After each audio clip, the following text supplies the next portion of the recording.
So this month's newsletter is all about lettering. So we've gone from something that is fun and whimsical to something more formal of like a monogram letter to something as informal as graffiti lettering like Zach's done here. Now, Zach actually hand lettered this for us, and the one he did in the video is a little bit larger. So I wanted to show you one in a 4x6 version. I think we have a smaller one that you can download. But the beautiful part about Chameleon pens is that you can use them in so many different ways. We've showed in an earlier video color overlays. So that's a great way to get some effects with it. Zach even used, I think he used his with a white gel pen. So you can combine it with other art supplies that you may have at home. And remember, these are alcohol-based markers. You can even combine them with other alcohol-based pens that you have. But I'm going to show you how you can use that whole benefit of absence of color to color to create some really cool color blends. So we're going to just work getting some highlights in some key areas. And I'm going to give this about a 15-second fuse. And always remember to have a little scrap of paper so that you can test off to the side to make sure that it's, you know, the light tone that you want it to be. And I'm going to start by sort of blending in this area here and getting that highlight. And then as I start to color, I'm starting to work back out to the darker color green that is in this pen. Now I'm going to actually stop here because I'm going to work the color blend in an opposite direction. So I'm going to move my paper around a little bit, guys. So I'm going to do my best to be able to try and keep this in camera. And again, working from that absence of color. And you can work in a circular motion. I like the circular motion. I find I get a nice blend with that. Some people find a flicking motion a little bit easier. And I'm going to use a secondary color. You're going to see what I'm going to do.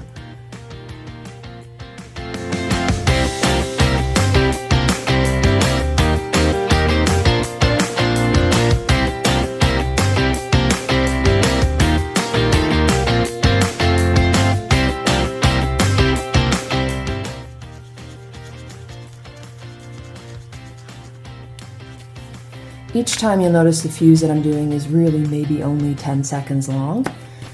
You don't really need to overfuse the lighter colors. The darker colors you may find you might want to fuse a little bit longer. The paper I'm using here is actually called B paper. It's a paper designed for alcohol ink pens.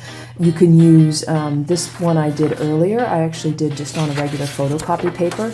So, you know, it's up to you. If you're going to manipulate the colors a little bit more, then you're probably going to want to be able to have a paper that is designed for alcohol pens.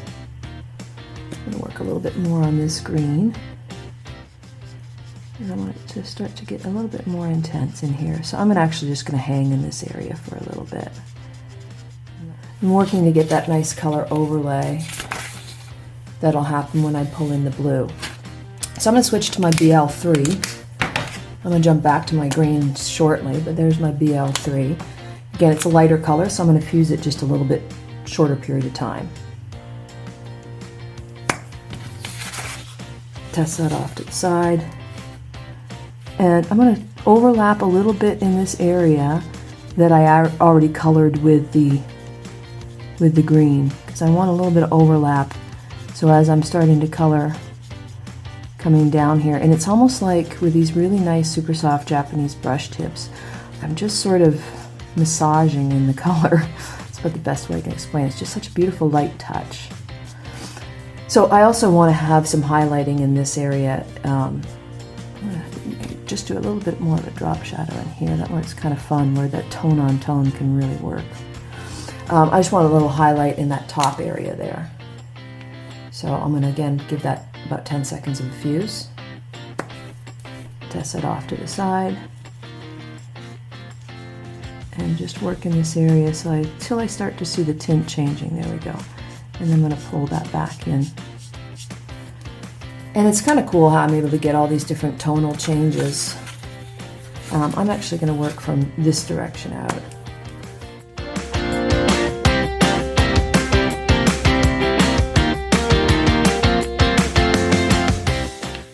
So you get this nice color blend or fade in between the two, and I'm still picking up some of the highlights. Now I'm going to actually do this with the W.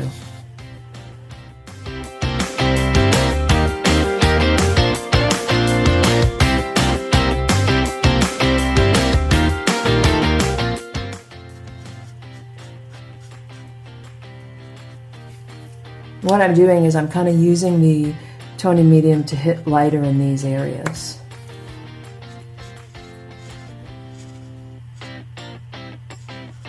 Now, I'm leaving that open because I actually want to go and switch to the green at this point. It's kind of neat.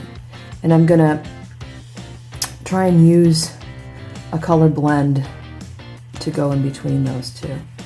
So by overlaying the color in here and then starting to transition into the green in here, you can get kind of cool. I want this a little bit heavier green in this area here, and I can go back and touch up on where I want heavier blue. And that's the nice part about alcohol inks, is you can overlay the colors. Okay, I'm going to flip around and I'm going to start with my highlight here and work back.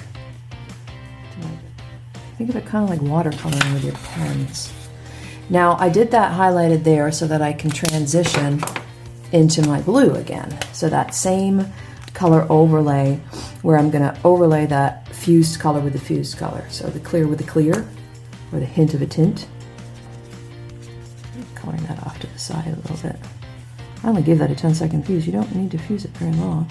Okay, so you can see how this is starting to transition to the blue.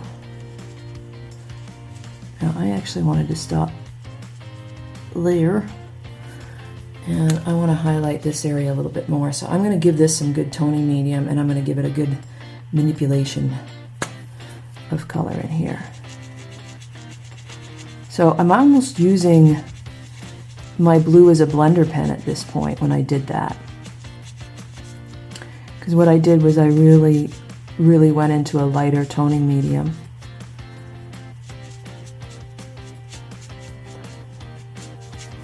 Show you that again. Again, you have to let it dry a little bit in between, but by fusing the blue and getting mostly the end of that nib very lightened up, it essentially becomes like your blender pen. But don't be afraid if you want to go in with your blender pen. Oh, shoot, I had something on that. You can actually go in with your blender pen as well. That's totally up to you. I prefer to just use my pen like a blender pen. I find it's a little easier to do that. And I want to kind of go from an absence of color and blender on down. Just color off a little bit there. And the reason why is I want to create that little transition for when I'm going to add the green. This is where it gets kind of really cool. Okay. So then testing off to make sure that I'm on my light side. And I apologize if I'm not keeping this completely in screen. Okay. So I'm stopping here for a moment because I'm thinking what I want to do is I want to actually transition from light to dark to this side. So that's what I'm going to do here.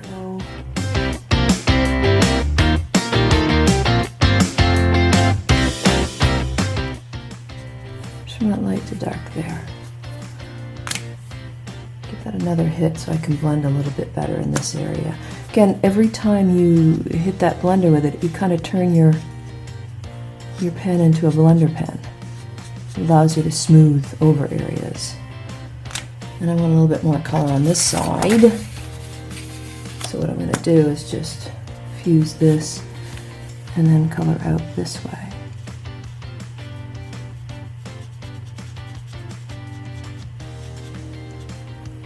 To get that look. I want to finish that off with a little bit of blue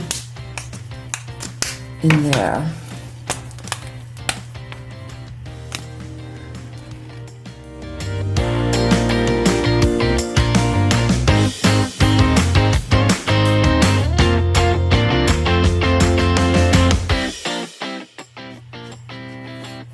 The cool part is because you're getting all these tones from one pen, is you can go back in and use that pen like a drop shadow.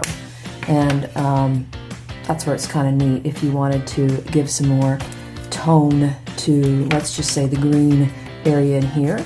So I would actually go in and even you could use your bullet nib and walk that line. You know, it's so cool that I love about this is that I don't have to think about, what color green do I need that will match that? Because I've got it. I've got it all in one pen.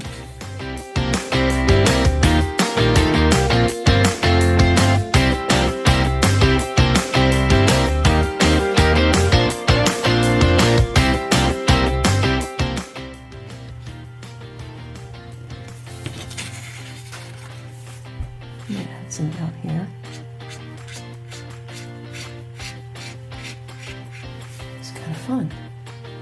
Again, you can do the same thing with your blue. Go in and just follow along that shadow. It really adds a lot of interest and some pretty cool effects. Really wondering how the heck did you do that? And I think the coolest part is when you tell them, yeah, I did that with 2 pens. And I'd have to say, doing that with 2 pens, it's pretty sweet.